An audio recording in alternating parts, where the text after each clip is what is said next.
Hi, I'm Chris Lawrence, Community Manager at Zintro. For those of you not familiar with Zintro, Zintro is a global online marketplace that helps connect companies with highly specialized consultants and other expertise providers for projects that range from one-hour consults to multi-month on-site engagements. I would like to thank the over 100 people who signed up for today's webinar, Medical Device Insights and Innovation, Series 1, The Global Orthopaedic Market by Galvin Mould. It is with great pleasure I introduce Zintro expert Galvin Mould, founder and managing director of Lambourn Associates, which provides consulting and interim management services to the medical device community. Galvin has over 25 years of experience in the medical device market, in addition to having held C-level positions at Smith Nephew, Biomet, Zimmer and Orthofix. He is also currently a chairman with Cerestim Limited, Medicina Holdings Limited, and Jellagen PTY Limited. We will include a couple of poll questions throughout the webinar. If you would like to ask Galvin any specific questions, feel free to use the question section on your GoToWebinar control panel in the top right corner of your screen at any time throughout the webinar. Galvin will respond to questions after this presentation. We will provide Galvin's contact information at the end of this webinar for follow-ups, so stay tuned. So, without further ado, I would like to turn it over to our presenter, Galvin Mould. Thank you, Chris, and I'd like to add my welcome to this webinar. The agenda today is orthopedic global market size, the growth, what segments that includes, and also I'll talk about the market shares of the various companies. A lot of consolidation is going on in this market, and I'll talk a little bit about the mergers and acquisitions that have occurred and are occurring. I'll then address the various segments of the total joint replacement market. I'll then go on to talk a little bit about trauma and fracture repair, followed by arthroscopy and soft tissue repair, and then I'll talk a little bit about spinal implants and instrumentation, and then close with a discussion on orthobiologics.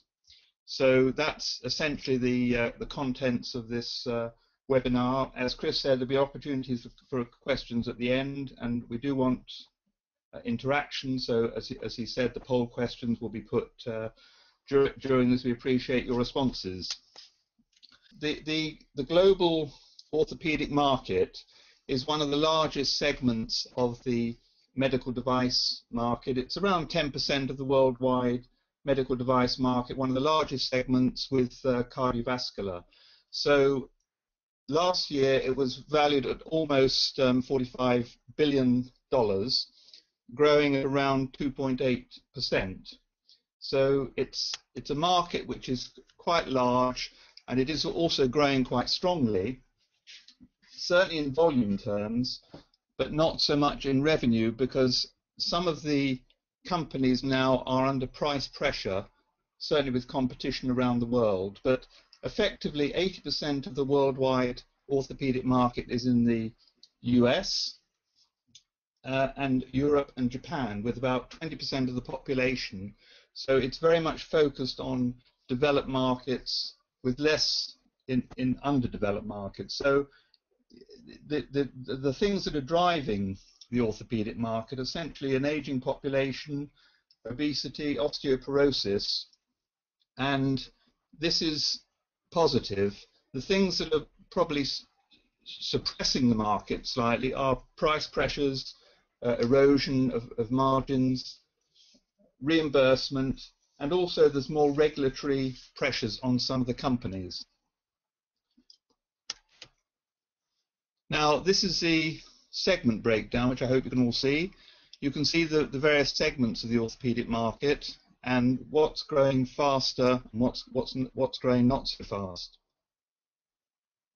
So for example, you can see that the arthroscopy soft tissue segment is growing currently the fastest, 8% per annum. Trauma around 6.4%, whereas some of the segments, such as spine, which was growing quite fast, is now not growing at all. So there is quite a lot of change in the dynamics within this market. You can see quite a lot of change in terms of the different segments. Now this is the orthopedic market growth from 93 through to 2013, and again, as you can see, double-digit growth in the 90s through to 2008. Then of course with the global crisis, economic crisis, there was very much a slowing of the orthopedic market, not so much in terms of volume but more in terms of price pressure, as I mentioned previously. So it's still a very healthy market, but essentially it's not growing as fast as it was before 2008. So there is a little bit of a slowdown in this market. So now I'll just refer to some of the companies that are leading this particular market. You can see here that the top 6 companies have got around 80% of the total market. The market leader now is DePuy Synthes. This is a division of Johnson & Johnson, and this results from the fact that J&J, DePuy's parent company, acquired Synthes, a Swiss company, in 2012, and so this company moved into the market leadership position. I mentioned consolidation. The next consolidation, which is major consolidation, which is likely to happen in the new year in 2015, has been announced, which is the Zimmer and Biomet merger.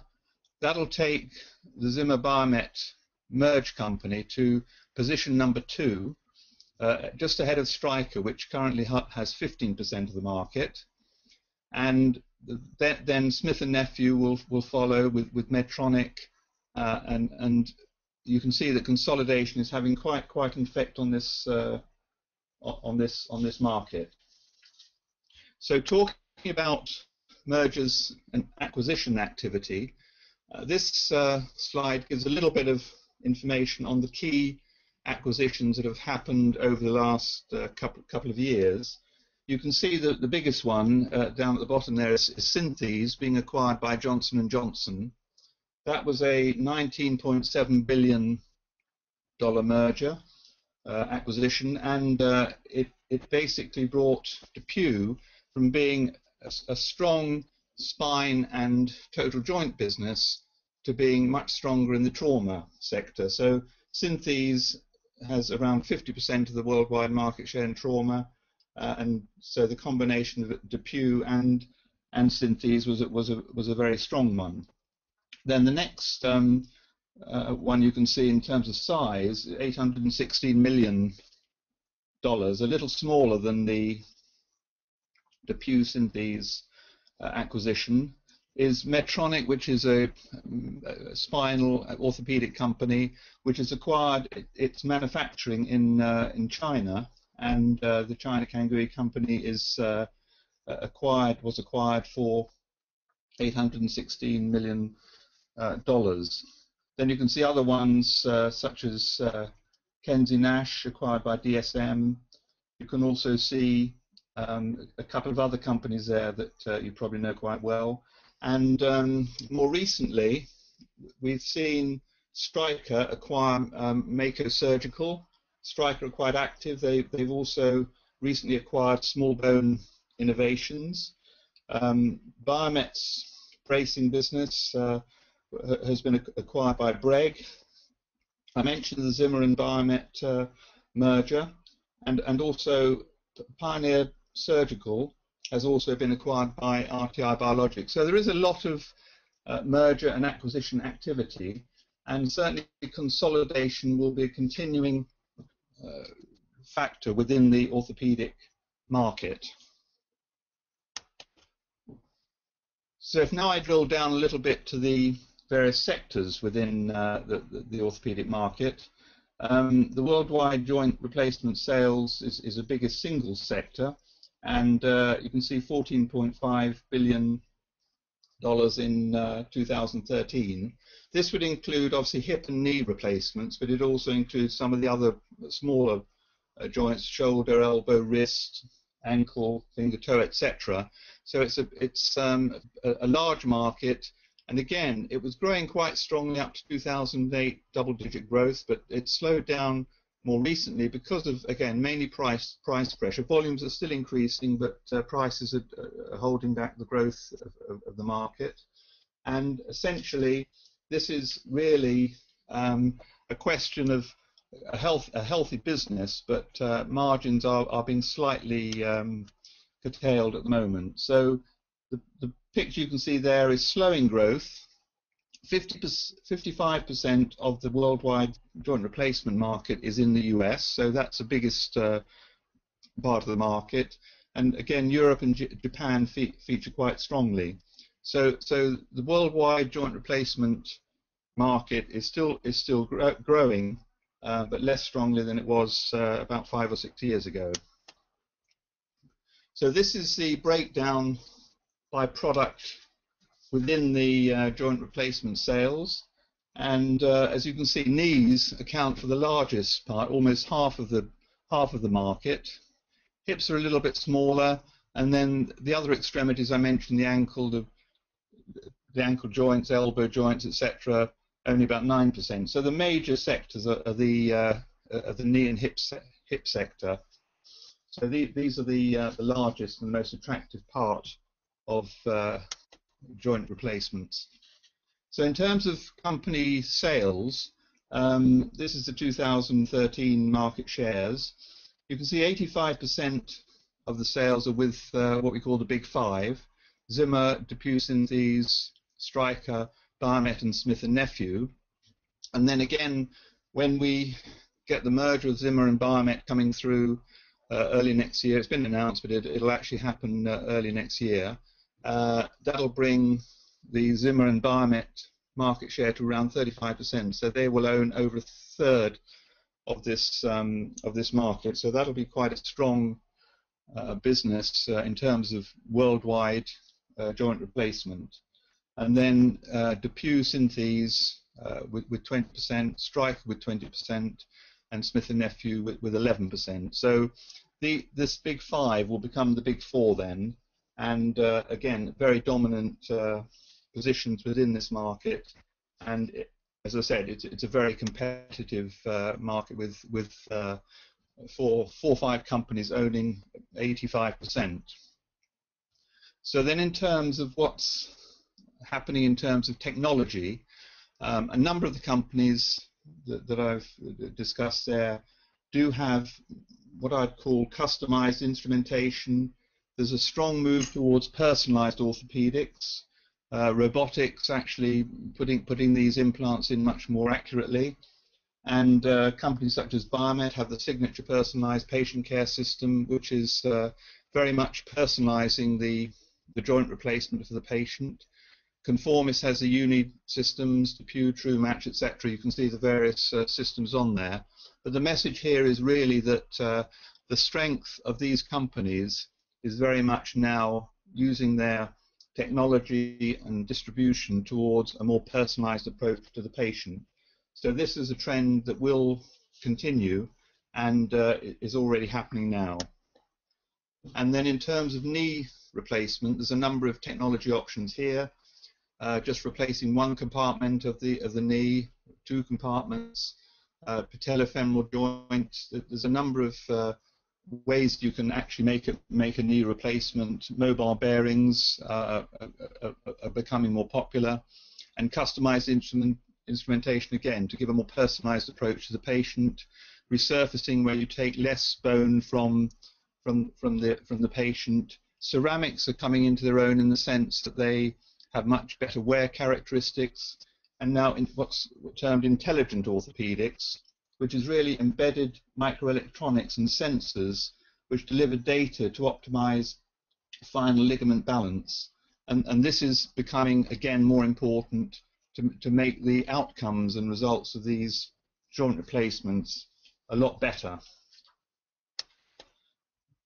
One issue in the field of joint replacement is the numbers of revisions that have to be done.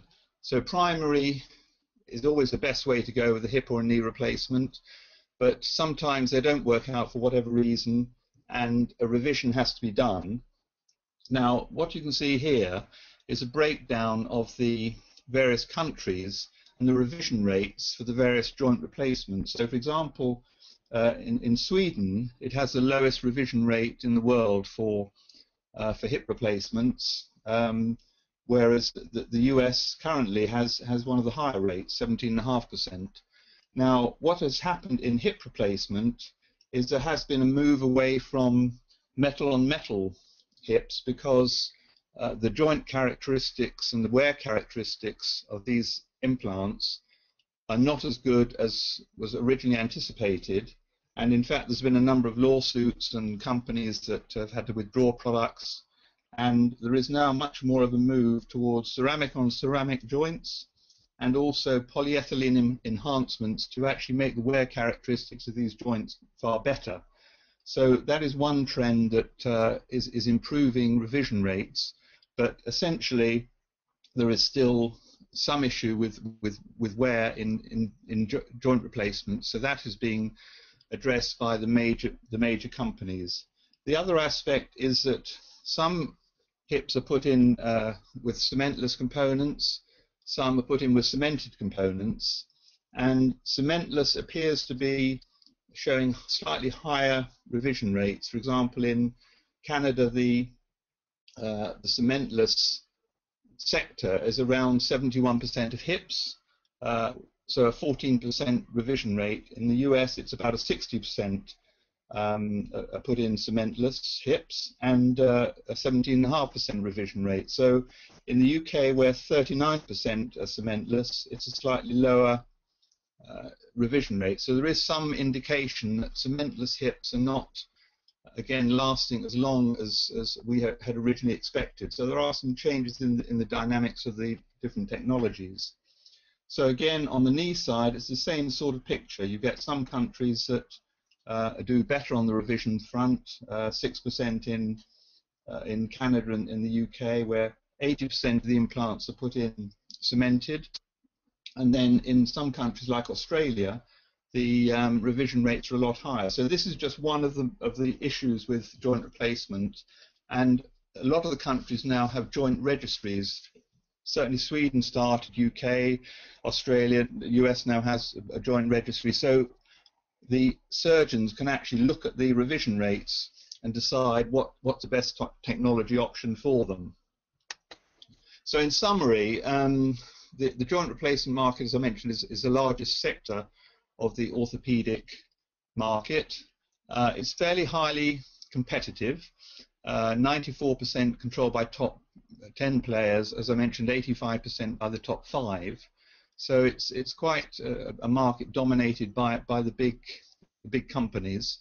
The price pressures, as I mentioned, they're expected to continue, and this will have a downward effect on profitability and sales revenue, even though volumes are increasing. Technologies will drive growth, so certainly minimally invasive surgery is happening more. In fact, 13% of the hips in Canada are now put in by minimally invasive surgery.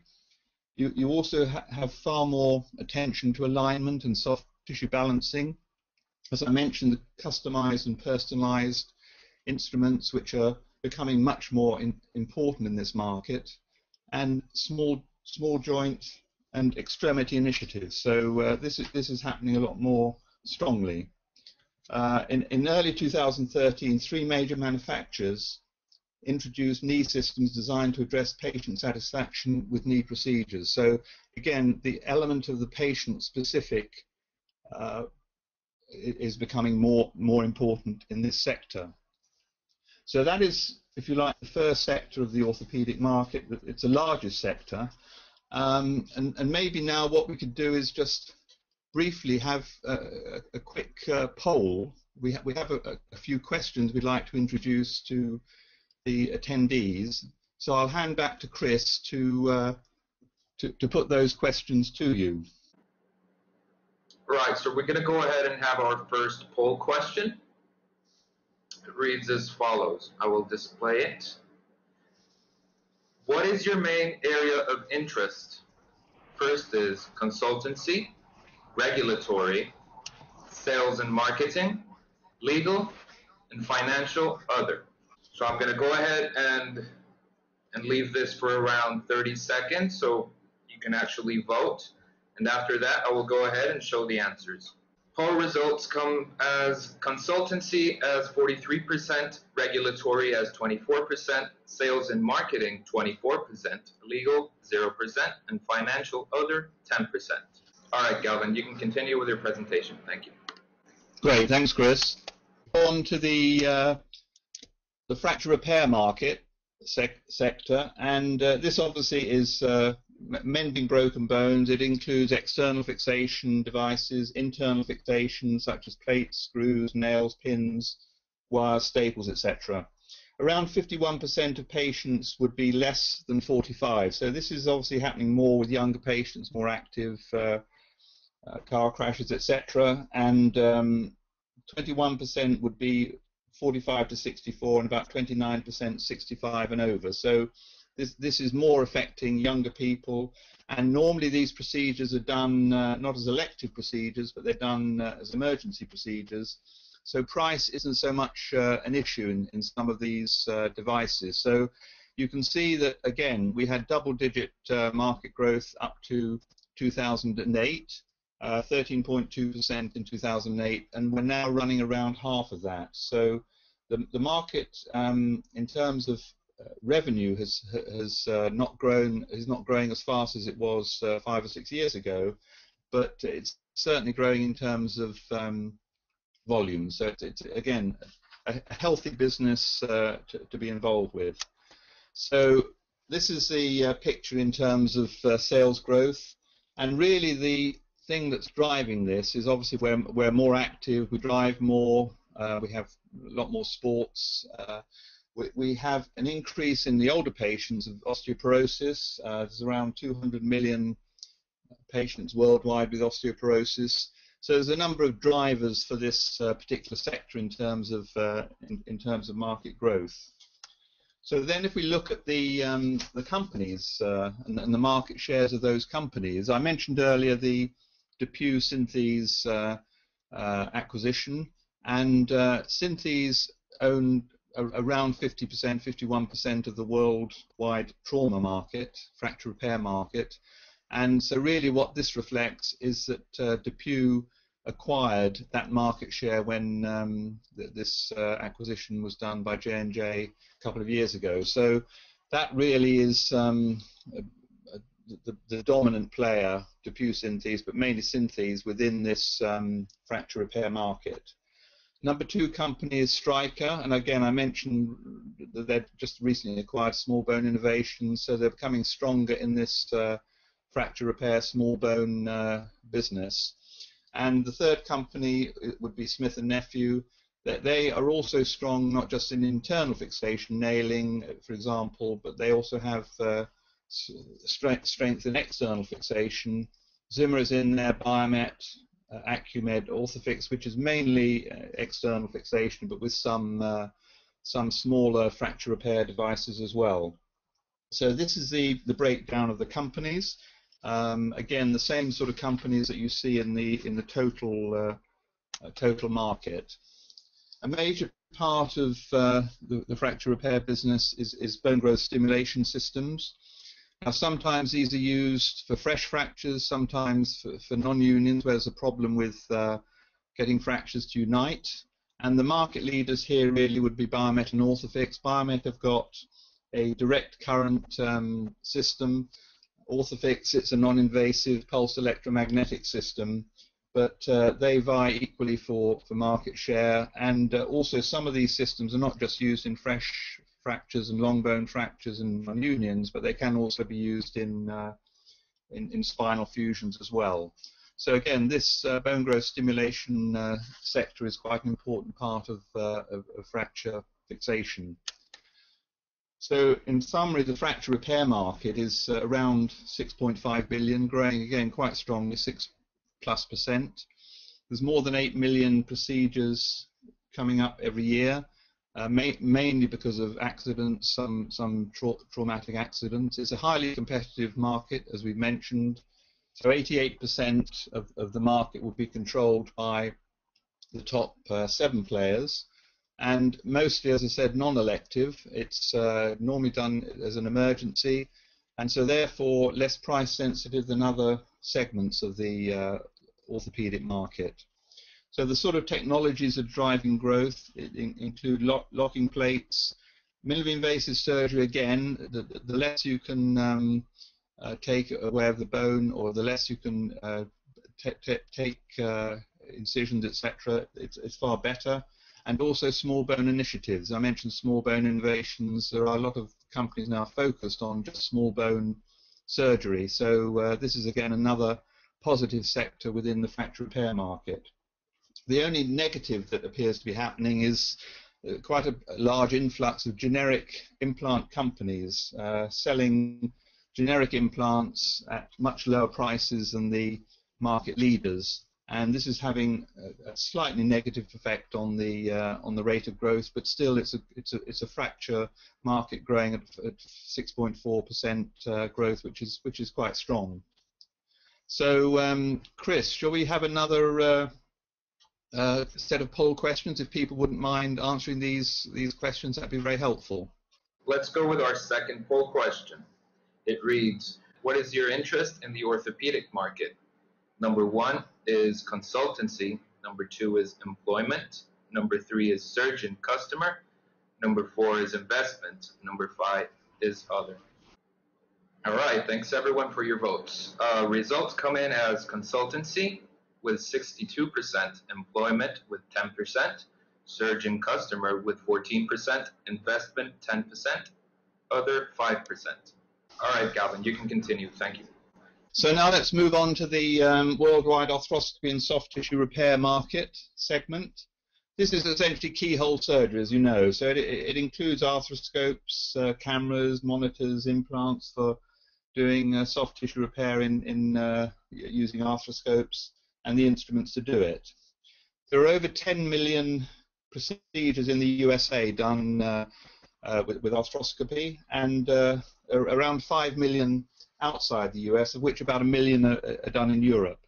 So again, this is an important segment, and there's about 44% of the patients will be 45 to 64.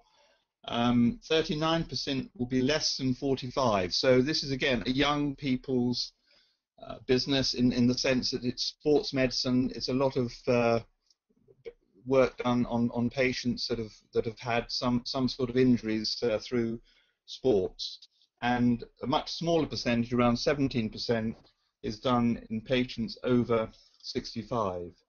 So again, double-digit growth pre-2008, but even now the market is still growing at 8% per annum. This is a $4.6 billion business. So it's still a very healthy business, still growing quite strongly. So then, if we look at the companies in this market sector, quite a different set of companies here. There's Arthrex, which is a new name, let's say. It's the market leader with just about a third of the market. The second company is Smith Nephew with its Darnix business and other arthroscopy businesses. This is 22% again. So those two companies on their own hold 50% plus of the arthroscopy and soft tissue market. Then we see DePuy and Synthes again, Stryker, and the last one there is ConMed, which is 8% of the arthroscopy soft tissue market. That's partly from their acquisition of Linvatec and other arthroscopy companies a few years ago.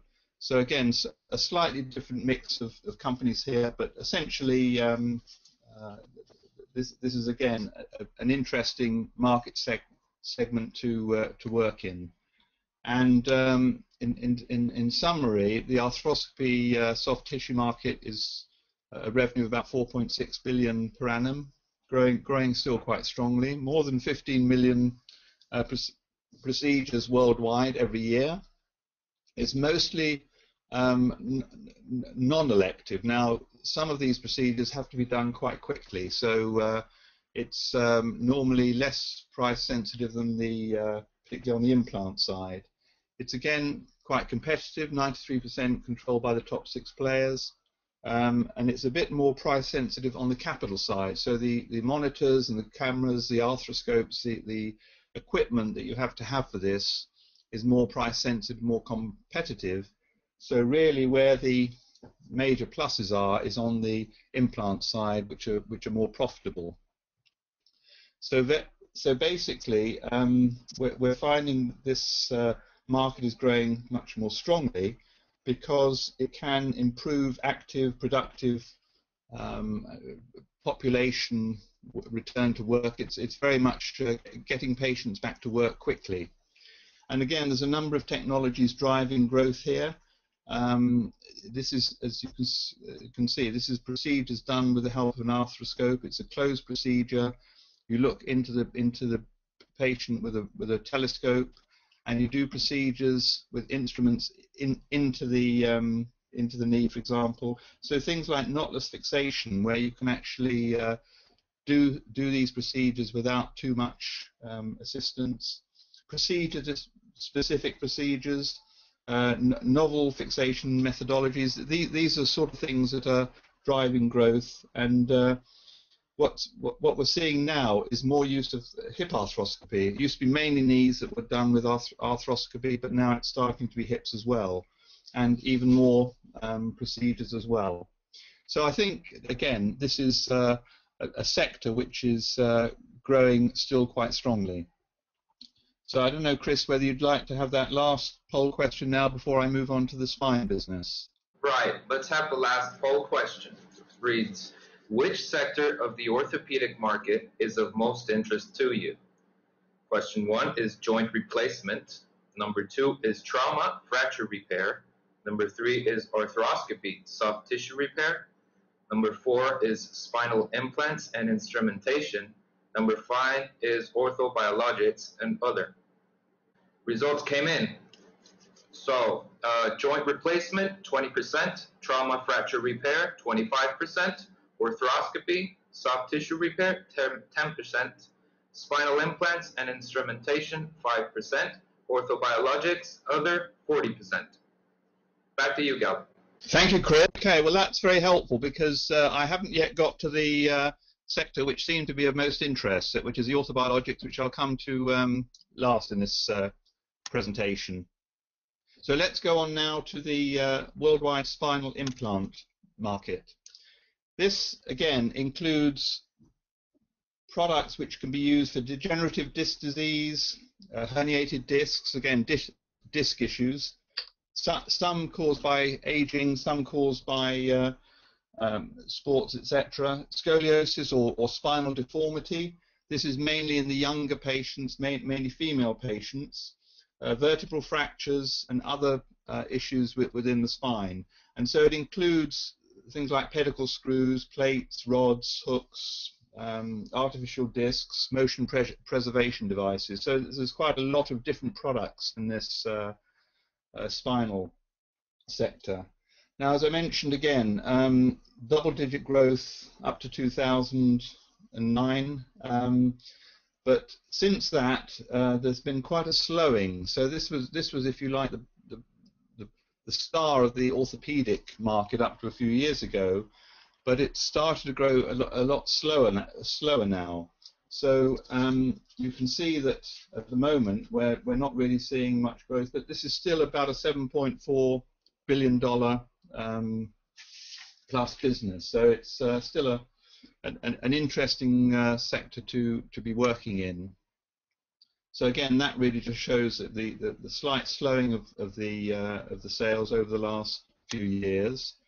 And looking at the companies, again, Medtronic we haven't seen so much of before, but Medtronic is really the dominant company in this spinal sector, not just with implants and instruments for spine products, but with other technologies as well. And then number 2, again, you've seen before, DePuy Synthes, again, very strong in the spine sector on a worldwide basis. Number 3 would be Stryker. Again, a new company that we haven't talked a little bit about up to now, but Nuvasive, and then Globus Medical. These are companies really which are quite relatively young, but very much focused on spine. So they are growing good spinal businesses. Both of them doing very well in that specific sector, but not so much in other sectors of the orthopedic market. So the spine market really is still very interesting. It's 7.3 billion sales per annum, as we've mentioned. There are more than 3 million procedures performed annually worldwide. So again, it's a lot of procedures, and again, 88% of the segment is controlled by the top 7 players, and continued competition from smaller players. As I say, Nuvasive, Globus, the companies like this that have come into the market over the last 10 years that are growing quite strongly and taking market share from the leaders such as Medtronic and DePuy-Synthes. It is very much more price sensitive now. This is quite new, and this is what's partly responsible for the slowing in the market growth. Volumes are still, again, very healthy, but there's certainly a lot of competition, therefore price pressures come to play, and it's quite a challenging reimbursement environment. So I think, again, these two factors really are why the market has slowed as it has done over the last few years. And then there's a number of technologies that are coming in here as well. Materials such as PEEK, composite implants, again, minimally invasive surgery. The less you have to open up, the better. A lot of microdiscectomy, a lot of motion preservation devices. So the less you can disrupt the spine, the better.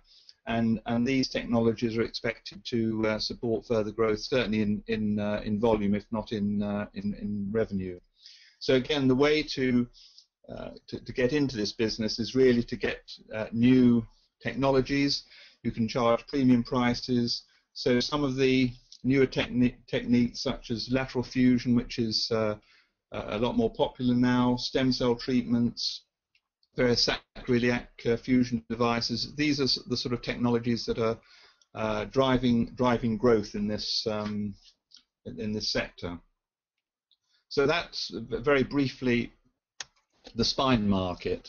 So I think 40% of you were interested in the orthobiological sales sector.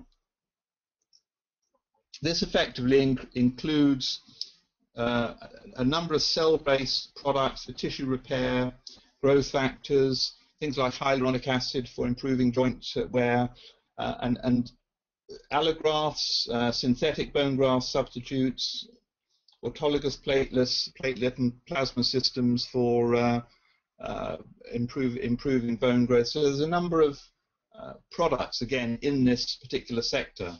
So I'm not going to go into too much detail on each individual product, but just suffice to say that, again, it's a market sector which is still growing quite strongly in terms of volumes. Again, reimbursement and price pressures come into play, and what you can see is still a fairly strong growth. The point about orthobiologics, they help injuries heal more quickly.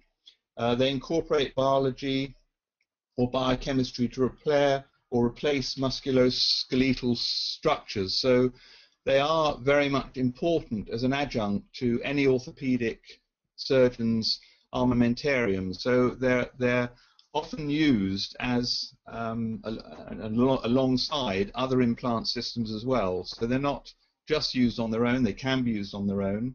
And what's happening more and more is some of these orthobiologics are being used to extend joint life, and so sometimes to save having a knee replacement, you can use some orthobiologic materials to improve the wear of the knee, for example. So they're sometimes used alongside implants, but often can be used without any implants as well. So the worldwide orthobiologic sales growth will continue. There is very much a lot of new technologies coming in here, bone growth factors, etc., and cellular products. So there is still a lot of technology driving this particular sector, and why it will be of continuing interest for not just orthopedic surgeons and patients, but for companies, consultants, and regulatory people as well.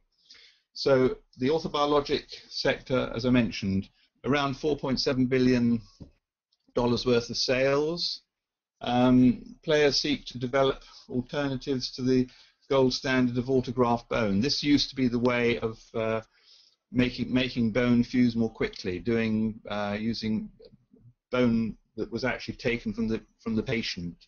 Now what's happening is much more synthetics are being used, and cellular products, growth factors, as I mentioned, and they are gaining more interest because they're less invasive for the patient. So again, the technological advances include flowable allografts and bone glues. In other words, things that you can inject into the patient operation site, so that can be easily delivered via a gun or via some sort of flowable syringe type system. And again, demographics will continue to serve this segment well. There's a lot more older patients now that have degenerative spine issues. They're looking for much easier biologic treatments, injections into the spine, etc., into the disc. And these demographic changes will demand improving technologies as well. So patients will continue to demand alternatives to joint arthroplasty, such as viscose supplementation, hyaluronic acid, those sort of products that are becoming more popular, where you don't need to actually have a joint replacement. You can have effectively hyaluronic acid to improve the joint characteristics. And there will be also a significant need for soft tissue reinforcement grafts in sports medicine applications. This is again happening a lot more frequently now, and it will continue to drive the orthobiologics market. I realise that may not have covered what you particularly wanted to know, but at the end of this will be my contact details, and you can always send me any individual questions after this webinar. I've been asked to leave a little time for questions. I think we've got 15 minutes pretty well left if there are any questions. But in summary, this is still a very healthy market. The global orthopedic market is still seeing volume growth. It's still profitable. There's a lot of companies in this sector and continuing to come into this sector. There will be price pressure in some segments, but also higher margins and price growth can be gained from new technologies. There will be mergers and acquisitions. There'll be far more consolidation coming through. I've mentioned some of the activity in the next few months and some of the activities that have happened over the last few years. And generally, there's very good multiples in this orthopedic market in terms of acquisitions and sales of companies. It is very healthy multiples we see. There will be more consolidation, but even so, there's still opportunities for companies, investors, and consultancy within this particular business. So we hope you found the webinar useful. We appreciate the feedback you've already given us, and if there's any other feedback you'd like to give us, by all means, please send it to Zintro or send it to me with the contact details at the end of this presentation. Please let us know if you have any further questions. In addition to what I can answer today, you can always send me your questions after the webinar as well. And if there's any follow-up questions that you'd like after that, please let us know. Any advice you require, we're very happy to help on these aspects. And Lambourn Associates is basically a specialist medical device consultancy. So we work a lot with orthopedic companies, and we work a lot with investors and other consultants who are getting into this business. So any advice we can give you, please just come back to us. So the medical device companies, please talk to us about any advice you need. Investors, we do due diligence on new companies, on potential investments. We can help investors as well. So essentially, we look forward to being in further contact. We'll take your questions now, but please contact us again. And thank you very much for your attention. The first one from Lena: are there significant product price differences between the US market and other markets? Yes, there is significant price differences between the US and many European and other markets around the world. Japan actually is higher than the US in general. Then the US is the second highest in terms of pricing worldwide. And then what you see is around the world, in some of the European markets, prices are something like, they can be something like 70% of the US price. So there is a significant price difference. And within that, the UK tends to be the lowest in Europe, and then Germany. France seems to be a little bit higher. And then the southern European markets of Italy and Spain seem to be higher yet again. But there are significant product price differences between different around the world, certainly, is the answer to that. So shall I go on to David? Is limb replacement one of the segments to be discussed? How does limb replacement market fit into the total market? Right, let me cover that. Limb replacement, I think I would take as two aspects. Firstly, there's what I call the prosthetic sector, where you have maybe a patient that's had to have an amputation, and then you'd have a prosthetic which would be put on subsequent to that. Now that is included in the total numbers that I presented, but unfortunately it's quite a small segment, and it's not broken out in any detail. So I could separately, if David wants to email me, send him some separate information on the what I call the prosthetic and orthotic side of the business, which is to do with limb replacement. And the other area that is also becoming quite strong is in what I'd call osteosarcoma cases of bone cancer. And there are specific companies in this sector that make custom implants. This is again personalized orthopedics for these patients. So whole sectors of bone can be replaced, and sometimes it's a part of the pelvis, sometimes it's basically a major part of the hip joint, a femur, one of the long bones. So yes, there are aspects of this which is what I call, they're in the other products, but I've got separate reports if you want to contact me about limb replacement specifically, both external prosthetic limb replacement and also replacement of bone internally. So certainly it is it's included in the numbers, but I didn't break it out separately for discussion, because relatively it's small sales. We're talking about probably less than $1 billion of sales here. So that's why it probably didn't come through in a lot of detail. Shall I now take a question? I think it must be from Susa, or is it Susan? Due to the revisions being done in the US and EU, do you think the regulatory authorities will demand more biocompatibility testing and/or clinical data?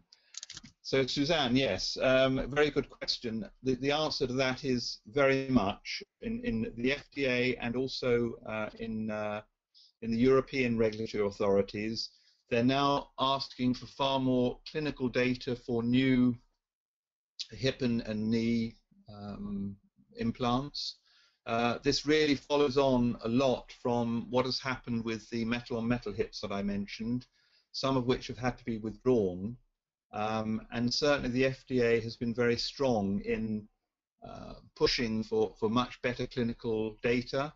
And in fact now hip and knee replacements are in class 3. They used to be class 2, they're class 3, and that means that they have to have much more clinical data before they can get through the FDA or through the European regulatory procedures.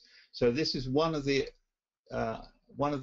issues which is slowing up growth. It's taking longer for companies to get new hip and knee replacements to market. So I hope that has answered your question, Suzanne. So the answer is yes, they are demanding much more information. Galvin, thank you. On behalf of Zintro and our 140,000 members, thank you so much for sharing your insights. Zintro members, feel free to contact Galvin directly with the information provided or by going to his Zintro profile.